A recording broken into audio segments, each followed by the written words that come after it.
सनातन धर्म और भारत एक दूसरे के पूरक हैं। सनातन धर्म मजबूत होगा तो भारत मजबूत होगा, भारत मजबूत होगा तो सनातन धर्म मजबूत होगा।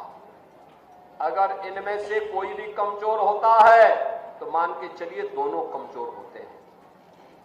विरोधी हावी होंगे तो दोनों को कमजोर करने का प्रयास करेंगे।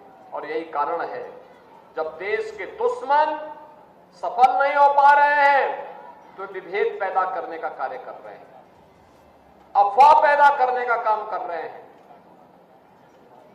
गाली गलौज पे उतर करके कार्य कर रहे हैं।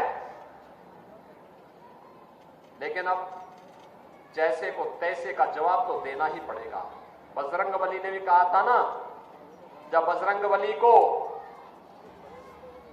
अशोक वाटिका में फल खाने के लिए गए, रावण के राक्षस उन्हें मारने लग गए तो उन्होंने भी 2-4 को पटक दिया, उसमें से 1-2 मर भी गए।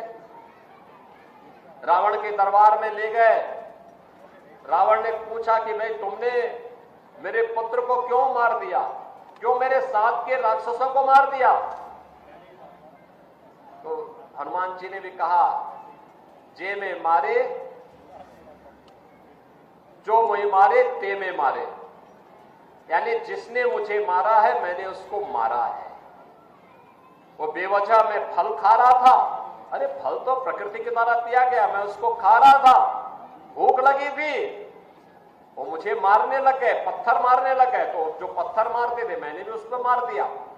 परिणाम क्या हुआ? वही मर गए, मैं जीवित हूं, आपके सामने हो। अब अगर आप भी कुछ करना चाहेंगे तो इसके बाद आगे भी होगा। तो रावण ने कहा कि मैं इसको पूंछ पे आग लगा दूं। तो उन्होंने कहा इसका परिणाम भी देख लो।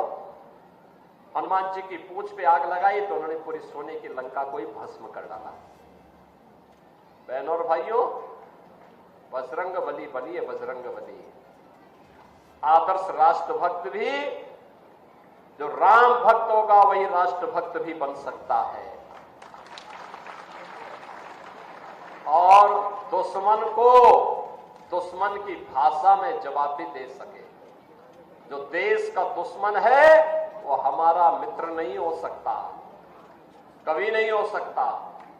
देश का दुश्मन हम सबका दुश्मन है और यह संकल्प हम सबका दीपावली के पर्व पे होना चाहिए।